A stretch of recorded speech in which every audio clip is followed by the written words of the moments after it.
le citoyen lambda attend du couple présidentiel et des autres membres de la junte une volonté de se mettre résolument au service de l'intérêt général des Guinéens. Qu'ils prennent des décisions courageuses. À la mesure du défi qui débute ce jour 1er du mois d'octobre 2021. Et qui concerne uniquement le passage de ce régime exceptionnel issu d'un coup d'État à un ordre constitutionnel qui soit à la mesure du régime civil devant sortir d'élections que le monde attend depuis le 5 septembre. Les challenges comme tout s'est passé à la manière d'une lettre à la poste ce 1er octobre, la prestation de serment devant la Cour suprême consacrant l'entrée en fonction du président de la transition, l'un des 5 chantiers sur lesquels est attendu le CNRD, Comité national pour le rassemblement et le développement, il ne reste plus qu'à rendre public le nom du Premier ministre et passer à la composition de l'équipe gouvernementale devant conduire la politique de la transition.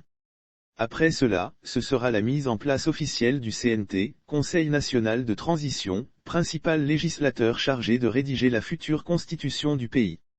Et pour la dernière étape, l'organisation d'élections de la base au sommet devant se terminer par la passation du pouvoir à un président issu des urnes.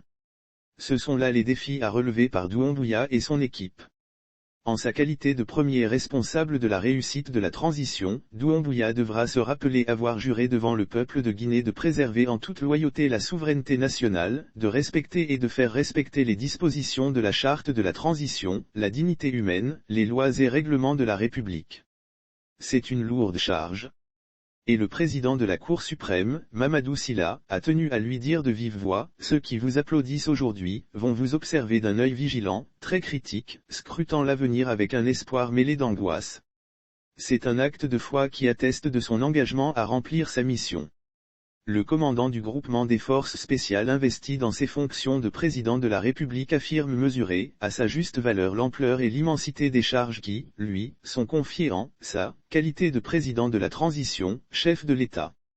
D'ailleurs, dans son discours de prise de fonction, il a tenu à insister sur le fait que c'est dans le souci de conjurer une crise politique majeure qui a fortement ébranlé la cohésion nationale et déchiré le tissu social, que les forces de défense et de sécurité ont pris les rênes du pays. Il sait donc qu'il est en mission.